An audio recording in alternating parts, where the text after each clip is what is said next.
Hello everyone, welcome back to our channel. നമ്മൾ ഈ ഒരു വീഡിയോയിൽ ഡിസ്കസ് ചെയ്യാൻ പോകുന്നത് ഗ്രാമർ ആൻഡ് യൂസേജിലെ വേർബ്സ് ആൻഡ് അഡ്വേർബ്സ് ആണ് കേട്ടോ.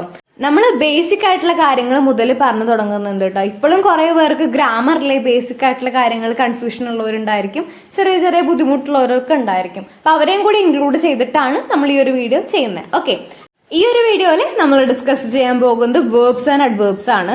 അപ്പൊ മുന്നത്തെ വീഡിയോയിൽ നൗണും പ്രൊനൗൺസ്, അഡ്ജക്റ്റീവ്, ഡിറ്റർമിനൻസ് ഈ ഒരു ടോപ്പിക് ഒക്കെ നമ്മൾ ഡിസ്കസ് ചെയ്തിട്ടുണ്ട് കേട്ടോ. നമ്മൾ മാക്സിമം നമ്മൾ കാണാൻ ശ്രമിക്കുക. പ്ലേലിസ്റ്റിന്റെ ലിങ്ക് ഡിസ്ക്രിപ്ഷനിൽ ഉണ്ട് കേട്ടോ. അപ്പം നിങ്ങളുടെ ഈ ഒരു ചാനൽ ആദ്യമായിട്ട് കാണുന്നവർ ഒന്ന് സബ്സ്ക്രൈബ് ചെയ്ത് സപ്പോർട്ട് ചെയ്യാൻ. ഞാൻ ഉടനെ തന്നെ നമ്മുടെ ഇമ്പോർട്ടൻറ്റ് ക്വസ്റ്റ്യൻ ആൻസേഴ്സിന്റെ ഒരു വീഡിയോ ചെയ്യുന്നുണ്ട്. അതേപോലെ കുറെ റിപ്പീറ്റഡ് ക്വസ്റ്റ്യൻസും ഒക്കെ നമ്മൾ ചെയ്യുന്നുണ്ട്. അപ്പൊ അതിന്റെ നോട്ടിഫിക്കേഷൻ അവൈലബിൾ ആവാൻ ആ ഒരു ബെൽ ബട്ടൺ ഒന്ന് എനേബിൾ ചെയ്തിട്ട് കേട്ടോ. അപ്പൊ നമുക്ക് നമ്മുടെ ടോപ്പിക് നോക്കാം. വേർബിന്റെ മറ്റൊരു പേരാണ് ക്രിയ അല്ലെ. മലയാളത്തിൽ നമ്മൾ ക്രിയ എന്ന് പറയും അല്ലെ. ഈ ഒരു വേർബിന് വേറൊരു പേരുണ്ട്, അതാണ് ആക്ഷൻ വേർഡ്സ്.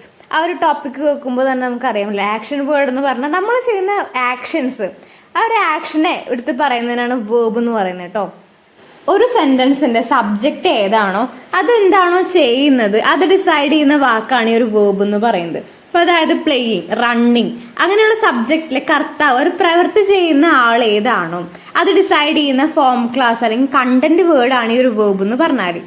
അതൊന്നെങ്കിൽ ഒരു ആക്ഷൻ ആവാം, ഒരു ആക്ഷനെ കാണിക്കാം, അല്ലെങ്കിൽ എന്തെങ്കിലും ഒരു ഒക്കറൻസിനെ കാണിക്കാം, അല്ലെങ്കിൽ ഒരു സ്റ്റേറ്റ് ഓഫ് ബീയിങ് ആയിരിക്കാം, ഏതെങ്കിലും ഒരു അവസ്ഥയായിരിക്കാം, അല്ലെങ്കിൽ അത് സംഭവിക്കുന്നെങ്കിൽ ഒരു ആക്ഷൻ ആയിരിക്കും. ഇതിൽ മൂന്നെണ്ണത്തിൽ ഏതിനെ വേണമെങ്കിലും അതിന് ഡിനോട്ട് ചെയ്യാൻ പറ്റും. ഓക്കെ, നമ്മുടെ ഈ ഒരു വേർബിനെ രണ്ടായിട്ട് ക്ലാസിഫൈ ചെയ്തിട്ടുണ്ട്. അതിലൊന്ന് മെയിൻ വേർബും രണ്ടാമത്തെ ഓക്സിലറി വേർബും. അപ്പോൾ verb are divided into verb are classified into two. First one main verb and auxiliary verb. Main verb തന്നെ മൂന്നായിട്ട് ഡിവൈഡ് ചെയ്തിട്ടുണ്ട്. ഇതൊക്കെ നമ്മൾ ജസ്റ്റ് ഒന്ന് മനസ്സിലാക്കി പോയാൽ മതി കേട്ടോ. അങ്ങനെ കുത്തിയിരുന്ന് പഠിക്കേണ്ട കാര്യമൊന്നുമില്ല, ജസ്റ്റ് ഒന്ന് മനസ്സിലാക്കിയാൽ മതി. Main verb are divided into 3. Transitive verb and intransitive verb. അത് പറഞ്ഞാൽ ബേസ്ഡ് ഓൺ ദ ഒബ്ജക്റ്റ്. ഒരു ഒബ്ജക്റ്റിനെ ബേസ് ചെയ്തിട്ട് അതിന്റെ ഒരു വേർബിന്റെ ക്ലാസിഫിക്കേഷൻ വരുന്നതിനാണ് ട്രാൻസിറ്റീവ് ആൻഡ് ഇൻട്രാൻസിറ്റീവ് വേർബ് എന്ന് പറയുന്നത്. രണ്ടാമത്തെ ഡൈനാമിക് ആൻഡ് സ്റ്റേറ്റീവ് വേർബ്. അത് based on action and state. ആക്ഷനെയും സ്റ്റേറ്റിനെയും ബേസ് ചെയ്തിട്ടാണ് ഡൈനാമിക് ആൻഡ് സ്റ്റേറ്റീവ് വേർബ് വരുന്നത് കേട്ടോ. ഈ മൂന്നാമത്തെ റെഗുലർ ആൻഡ് ഇറഗുലർ വേർബ്സ്. അതായത് പാസ്റ്റ് ഫോംസിനെ ഡിപ്പെൻഡ് ചെയ്തിട്ടാണ് റെഗുലർ ആൻഡ് ഇറഗുലർ വേർബ് വരുന്നത്. ക്ലിയർ ആയില്ലേ? നമ്മൾ 3 വേർബ്സ് പഠിച്ചു. ഒന്ന് transitive and intransitive. Transitive and intransitive പറഞ്ഞാൽ ബേസ്ഡ് ഓൺ ദ ഒബ്ജക്റ്റ്. ഒരു ഒബ്ജക്റ്റിനെ ബേസ് ചെയ്താണ് ട്രാൻസിറ്റീവ് ആൻഡ് ഇൻട്രാൻസിറ്റീവ് എന്ന് പറയുന്നത്. രണ്ടാമത്തെ ഒരു ആക്ഷനെയോ അല്ലെങ്കിൽ ഒരു സ്റ്റേറ്റിനെയോ ഡിനോട്ട് ചെയ്യുന്നതാണ് dynamic and state of verb എന്ന് പറയുന്നത്. തേർഡ് വൺ പാസ്റ്റ് ഫോം, അതായത് പാസ്റ്റ് ഫോമിനെ ഡിപ്പെൻഡ് ചെയ്തിട്ടുള്ളതാണ് റെഗുലർ ആൻഡ് ഇറഗുലർ വേർബ്സ്. അപ്പൊ ഈ മൂന്നും നിങ്ങൾക്ക് ക്ലിയർ ആയില്ലേ? ഇനി നമ്മൾ നെക്സ്റ്റ് നോക്കാൻ പോകുന്നത് ഓക്സിലറി വേർബ് ആണ് കേട്ടോ. ഓക്കെ, ഓക്സിലറി വേർബ്സ് 3 ടൈപ്സ് ആണ് വരുന്നത്. ഏതൊക്കെയാണ്? Primary auxiliary verb, modal auxiliary verb, semi modal auxiliary verb. അപ്പൊ ഈ 3 ടൈപ്സ് ആണ് ഓക്സിലറി വേർബ്സിൽ വരുന്നത്. ഏതൊക്കെയാണ്? Primary auxiliary verb, modal auxiliary verb അല്ലെങ്കിൽ മോഡൽ. ഓക്കെ, അല്ലെങ്കിൽ പിന്നെ മൂന്നാമത്തെ semi modal auxiliary verb, semi model. അപ്പൊ ഇത് 3ഉം നിങ്ങൾ പഠിച്ചു വെക്കുക, ഇമ്പോർട്ടന്റ് ആണ് കേട്ടോ. ഇത് നല്ല ഇമ്പോർട്ടന്റ് ആയ സെക്ഷൻ ആണ്, അതുകൊണ്ടാണ് നമ്മൾ ഇത്രയും ഡീറ്റെയിൽ ആയിട്ട് പറയുന്നത് കേട്ടോ. Verbs are divided into 2. Main വേർബും ഉണ്ട്, ഓക്സിലറി വേർബും ഉണ്ട്. മെയിൻ വേർബ് വീണ്ടും 3ആയിട്ട് ഡിവൈഡ് ചെയ്തിട്ടുണ്ട്. Transitive and intransitive, dynamic and state, regular and irregular. പിന്നെ ഓക്സിലറി വേർബാണ്. ഓക്സിലറി വേർബും 3ആയിട്ട് ഡിവൈഡ് ചെയ്തിട്ടുണ്ട്. Primary auxiliary verb, modal auxiliary വേർബും, സെമി മോഡൽ ഓക്സിലറി വേർബും. നിങ്ങൾ ഒന്ന് സ്ക്രീൻഷോട്ട് ചെയ്തിട്ട് ഇതൊക്കെ ഒന്ന് എഴുതിയെടുക്കുക കേട്ടോ. അത്ര ഇമ്പോർട്ടന്റ് ആയ ഭാഗമാണ്. കുറെ പേര് നോട്ട്സിനെ കുറിച്ച് ചോദിച്ചിരുന്നു. നോട്ട് നമ്മൾ ഇൻസ്റ്റാ പേജിൽ ഒന്ന് അപ്ലോഡ് ചെയ്തിട്ടുണ്ട് കേട്ടോ. ആ ഒരു സ്റ്റോറി ഹൈലൈറ്റ് ചെയ്ത് നോക്കിക്കഴിഞ്ഞാൽ നിങ്ങൾക്ക് നോട്ട്സ് കാണാം. നിങ്ങൾ ഒന്ന് ഫോളോ ചെയ്തേക്കുക. അപ്പൊ നോട്ട്സ് ആയെന്ന് എഴുതാലോ. ഓക്കെ, അപ്പൊ നമ്മളിങ്ങനെ നെക്സ്റ്റ് നോക്കാൻ പോവാ കേട്ടോ. നമ്മൾ ആദ്യം തന്നെ മെയിൻ വേർബാണ് നോക്കുന്നത് കേട്ടോ. അപ്പൊ ടെക്സ്റ്റിൽ ആദ്യം ഓക്സിലറി വേർബാണ് കൊടുത്തിരിക്കുന്നത്. പക്ഷെ അതിനെക്കാട്ടും കുറച്ചും എളുപ്പം നിങ്ങൾക്ക് മെയിൻ വേർബ് ഫസ്റ്റ് നോക്കാം. അത് കഴിഞ്ഞിട്ട് നമുക്ക് ഓക്സിലറി വേർബ് നോക്കാം കേട്ടോ.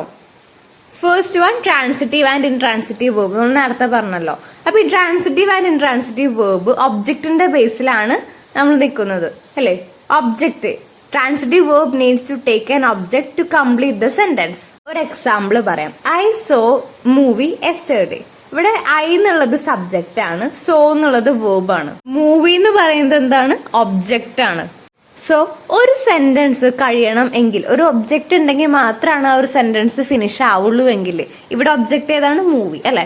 ആ ഒരു സെന്റൻസിൽ ഒബ്ജക്റ്റിന്റെ ആവശ്യം ഉണ്ടോ എങ്കിൽ അതാണ് ട്രാൻസിറ്റീവ് വേർബ് എന്ന് പറയുന്നത്. ഇനി നേരെ മറിച്ച് ഒരു സെന്റൻസ് കഴിയാൻ ഒരു ഒബ്ജക്റ്റിന്റെ ആവശ്യമില്ല, ഒരു സെന്റൻസ് ഫിനിഷ് ആവാൻ ഒബ്ജക്റ്റിന്റെ ആവശ്യം ഇല്ല എങ്കിൽ അത് ഇൻട്രാൻസിറ്റീവ് വേർബ് ആയിരിക്കും. അതാണ് അപ്പോൾ based on the object transitive and intransitive വേർബിൽ വരുന്ന ക്ലാസിഫിക്കേഷൻ. അതായത് ഒരു സെന്റൻസ് കംപ്ലീറ്റ് ആവാൻ ഒബ്ജക്റ്റിന്റെ ആവശ്യം ഉണ്ട് എങ്കിൽ ട്രാൻസിറ്റീവും, നേരെ മറിച്ച് ഒരു സെന്റൻസ് കംപ്ലീറ്റ് ആവാൻ ഒബ്ജക്റ്റിന്റെ ആവശ്യം ഇല്ല എങ്കിൽ ഇൻട്രാൻസിറ്റീവ് വേർബും. ക്ലിയർ അല്ലേ? ഇനി നമുക്ക് ട്രാൻസിറ്റീവ് വേർബിന്റെ ഇൻട്രാൻസിറ്റീവ് വേർബിന്റെ ഒരു എക്സാമ്പിൾ നോക്കാം. ഫസ്റ്റ് ട്രാൻസിറ്റീവ് വേർബിന്റെ നോക്കാം. She so A movie yesterday. ഇന്നലെ അവളൊരു മൂവി കണ്ടു. Somebody hit the beggar. ആ ഒരാളെ, ഒരു ഭിക്ഷക്കാരനെ ഒരാൾ ഇടിച്ചു. അപ്പൊ ഈ ഒരു സോ എന്ന് പറയുന്നതും ഇവിടെ ഹിറ്റ് എന്ന് പറയുന്നതും ഒക്കെ എന്താ? വെർബാണ് അല്ലെ. അപ്പൊ ഈ ഒരു വെർബിന് ഒബ്ജക്റ്റിന് ആവശ്യമുണ്ട്. അപ്പൊ അതാണ് ട്രാൻസിറ്റീവ് വേർബ് എന്ന് പറയുന്നത് കേട്ടോ. നമുക്ക് നെക്സ്റ്റ് നോക്കാം. ദ ലേഡി വാക്സ്, അല്ലെങ്കിൽ ഇപ്പൊ ഒരു dog ran, my dog ran. അപ്പൊ ഇതിന്റെ രണ്ടിനും ഒബ്ജക്റ്റിന്റെ ആവശ്യമില്ല. ഇല്ലല്ലോ, ഇവിടെ ഒബ്ജക്റ്റ് വരുന്നുണ്ടോ? ഇല്ല. ഇവിടെ ലേഡി എന്നുള്ള സബ്ജക്റ്റ് ആണ് വരുന്നത്, വാക്സ് എന്നുള്ള ക്രിയയാണ് വരുന്നത് അല്ലെ. അതുകൊണ്ടാണത് ഇൻട്രാൻസിറ്റീവ് വേർബ് എന്ന് പറയുന്നത്. അവിടെ ഒബ്ജക്റ്റിന്റെ ആവശ്യമില്ല. ഓക്കെ, അപ്പൊ ട്രാൻസിറ്റീവ് വേർബും ഇൻട്രാൻസിറ്റീവ് വേർബും നിങ്ങൾക്ക് ക്ലിയർ ആയില്ലേ? പിന്നെ നമ്മൾ നേരത്തെ പറഞ്ഞു ഈ ഒരു ട്രാൻസിറ്റീവ് വേർബിന് ഒബ്ജക്റ്റ് ആവശ്യമുണ്ട് എന്ന്. ഈ ഒരു ഒബ്ജക്റ്റ് തന്നെ രണ്ട് തരത്തിലുണ്ട്. ഒന്ന് ട്രാൻസിറ്റീവ്, ഒന്ന് ഡയറക്റ്റ് ഒബ്ജക്റ്റും, രണ്ട് ഇൻഡയറക്റ്റ് ഒബ്ജക്റ്റും. ഇവിടെ ഒബ്ജക്റ്റ് വരുമ്പോൾ രണ്ട് ടൈപ്പ് വരുന്നുണ്ട്, direct object and indirect object. അതിനെ കുറിച്ച് ഡീറ്റെയിൽ ആയിട്ടൊന്നും പഠിക്കേണ്ട കാര്യമില്ല, ജസ്റ്റ് ഒന്ന് മനസ്സിലാക്കി വെച്ചാൽ മതി. ഇനി അതിൽ വരുന്നൊരു ചെറിയൊരു സെക്ഷനാണ് ലിങ്കിങ് വേർബ്സ് എന്ന് പറയുന്നത്. ലിങ്കിങ് വേർബ്സ് എന്ന് പറഞ്ഞാൽ അത് ഇൻട്രാൻസിറ്റീവ് ആയിരിക്കും, അതിൽ ഒബ്ജക്റ്റിന്റെ ആവശ്യമില്ല. ലിങ്കിങ് വേർബ്സ് എന്ന് പറഞ്ഞാൽ കൂടുതലും ഇൻട്രാൻസിറ്റീവ് വേർബ് ആയിരിക്കും, ഒബ്ജക്റ്റിന്റെ ആവശ്യം ഉണ്ടാവില്ല. Mostly use intransitive help to link subject with subject complement. അതായത് സബ്ജക്റ്റിനെ സബ്ജക്റ്റുമായിട്ട് ലിങ്ക് ചെയ്യാൻ യൂസ് ചെയ്യുന്ന വേർബ് ആണ് കേട്ടോ ലിങ്കിങ് വേർഡ് എന്ന് ഉദ്ദേശിക്കുന്നത്. ഫോർ എക്സാമ്പിൾ നമുക്ക് നോക്കാം. The man was silent. ആ ഒരു മനുഷ്യൻ ഭയങ്കര സൈലന്റ് ആണ്.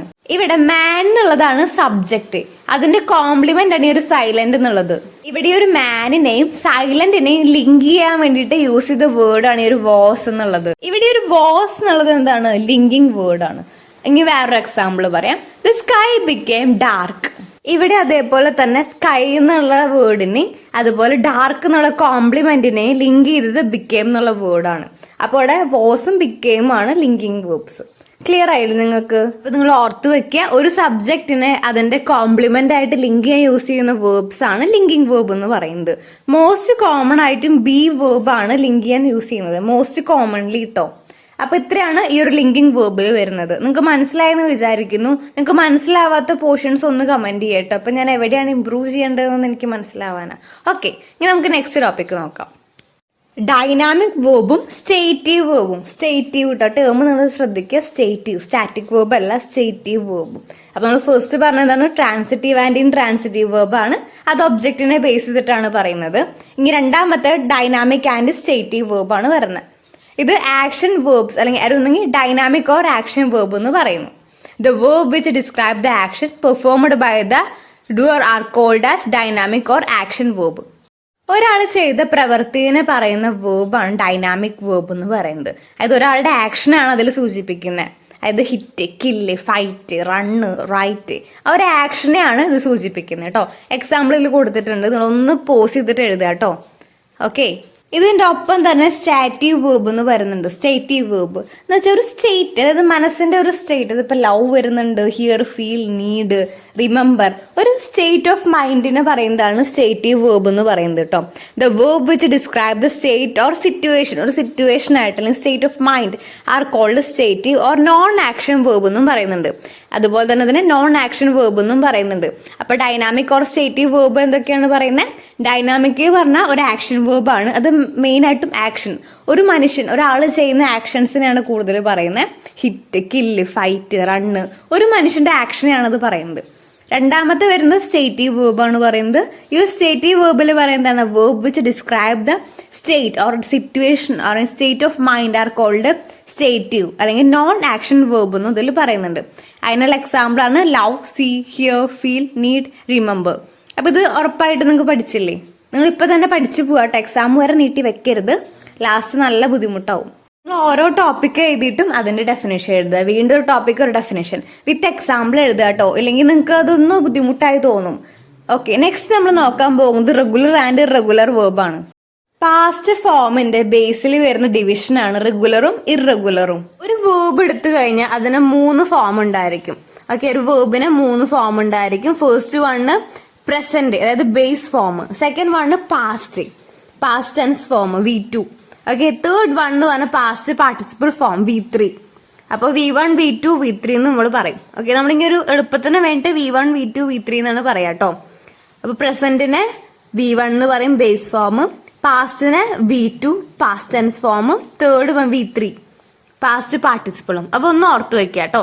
ഒന്ന് എളുപ്പത്തിൽ ഞാൻ പറഞ്ഞുതരാം എന്താണ് ഈ വേർബ്. ഇറഗുലർ വേർബും റെഗുലർ വേർബ് എന്ന് പറഞ്ഞാലും റെഗുലർ വേർബ് ഇറഗുലർ വേർബ്, അതായത് V1 ഫോമിന്റെ കൂടെ ED അല്ലെങ്കിൽ D അല്ലെങ്കിൽ ഒരു DED ഫോം ചേർത്ത് കഴിഞ്ഞാൽ അത് V2 അല്ലെങ്കിൽ V2 ഫോം അല്ലെങ്കിൽ V3 ഫോം ഒക്കെ കഴിഞ്ഞാൽ അങ്ങനെ കിട്ടുകയാണെങ്കിൽ അതാണ് റെഗുലർ വേർബ് ആയിട്ട് വരുന്നത്. എക്സാമ്പിൾ ഞാൻ പറയാം. ഇപ്പൊ V1 സ്റ്റഡി എന്നുള്ള വേർഡാണ്. അപ്പൊ അതിന്റെ കൂടെ നമ്മൾ ED ചേർക്കുമ്പോൾ V2 ആയി സ്റ്റഡീഡ്.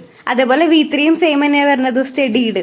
അപ്പൊ അങ്ങനെയുള്ള വേർഡാണ് ഈ റെഗുലർ വേർഡ് എന്ന് പറയുന്നത്. അതായത് വേർബിന്റെ കൂടെ EDയോ അല്ലെങ്കിൽ Dയോ Tയോ ചേർക്കുമ്പോൾ V2വും V3യും സെയിം ആയി വരുന്നതിനെയാണ് ഈ റെഗുലർ വേർബ് എന്ന് പറയുന്നത്. ക്ലിയർ ആയില്ലേ? ഇറഗുലർ വേർബിൽ വരുമ്പോഴോ, അതായത് V2ലും V3ലും ചേഞ്ച് ഉണ്ടായിരിക്കും. ഇപ്പൊ ഡു, ഡിഡ്, ഡൺ ചേഞ്ച് വരുന്നില്ലേ? അപ്പൊ അങ്ങനെ വെക്കുമ്പോഴാണ് ഇത് ഇറഗുലർ വേർബ് ആകുന്നത്. V1ഉം V2വും സെയിം ആയിരിക്കില്ലേ? അപ്പൊ ഡു, ഡിഡ്, ഡണ്ണാ വരുന്നത്. അതുപോലെ ഈറ്റിന്റെ ഈറ്റണാ വരുന്നത്. രണ്ടും V2വും V3യും സെയിം അല്ല. അപ്പൊ അതാണ് ഇറഗുലർ വേർബ്. ക്ലിയർ ആയില്ലേ? നിങ്ങളെല്ലാതും ഹെഡിങ് എഴുതി നിങ്ങളുടേതായ ഡെഫിനേഷൻ ഒരു സ്ഥലത്ത് എഴുതി വെക്കുക കേട്ടോ. ഗ്രാമർ ആയ കാരണം നല്ല ബുദ്ധിമുട്ടായിരിക്കും, ഡ്രൈ സബ്ജക്റ്റും കൂടിയാണ്. ഓക്കെ, അപ്പൊ നിങ്ങൾ നല്ലപോലെ പഠിക്കുക. ഇനി ഓക്സിലറി വേർബ് നമ്മൾ വേറൊരു വീഡിയോയിൽ ചെയ്യുന്നതായിരിക്കും കേട്ടോ. അതിന്റെ ലിങ്ക് ഡിസ്ക്രിപ്ഷനിൽ ഉണ്ടായിരിക്കും, നിങ്ങൾ മറക്കാതെ കാണുക. നമ്മളെല്ലാം ബേസിക് ആയിട്ട് എക്സ്പ്ലെയിൻ ചെയ്യുന്നുണ്ട്, ഒപ്പം അതിന്റെ നോട്ട്സും. ഫസ്റ്റ് മുതലേ കണ്ടു തുടങ്ങിയാലാണ് നിങ്ങൾക്കൊക്കെ ക്ലിയർ ആവുള്ളൂ. അതുകൊണ്ട് നിങ്ങൾ പ്ലേലിസ്റ്റ് എന്തായാലും വിസിറ്റ് ചെയ്യുക, അതിൽ ഫസ്റ്റ് വീഡിയോസ് മുതൽ കാണുക, സംശയങ്ങളൊക്കെ കമന്റ് ചെയ്യുക, നിങ്ങൾ നിങ്ങളുടേതായ ഡെഫിനേഷനിൽ എഴുതി പഠിക്കുക. ഓക്കെ, നിങ്ങൾക്ക് യൂസ്ഫുൾ ആയ സബ്സ്ക്രൈബ് ചെയ്യുക, നിങ്ങളുടെ ഫ്രണ്ട്സിനൊക്കെ ഒന്ന് ഷെയർ ചെയ്യുക, അതെനിക്ക് നല്ലൊരു സപ്പോർട്ടായിരിക്കും. Okay, thanks for watching.